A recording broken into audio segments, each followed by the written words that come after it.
সড়কের মাঝে বড় বড় গর্ত, বেশিরভাগ স্থানে উঠে গেছে পিচ, ঝুঁকি নিয়েই হেলে দুলে চলছে যানবাহন।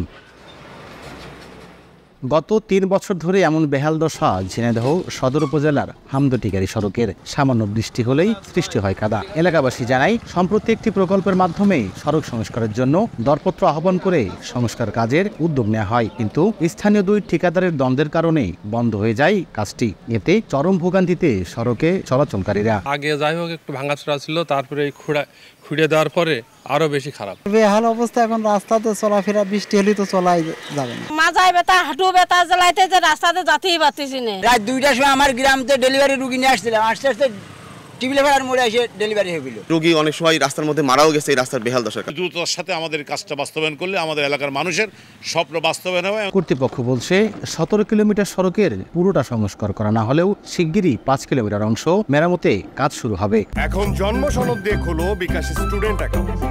নিজের বিকাশ নিজে কর। ইভ্যালুয়েশন শেষ পর্যায়ে এখন অনুমোদন হলে আমরা ওটা কাজ শুরু করব। পরবর্তী অংশটা আমরা এবার ২৪-২৫ অর্থ বছরে জিওবি মেইনটেনেন্স থেকে আমরা মেরামতের জন্য অলরেডি এস্টিমেট শুরু করে দিয়েছি। ঝিনাইদহ সদর উপজেলার ৫টি ইউনিয়নের অন্তত ১.৫ লাখ মানুষ হামদটিকারী সড়কটি ব্যবহার করেন। লোটাস রহমান সোহাগ, সময় সংবাদ, ঝিনাইদহ।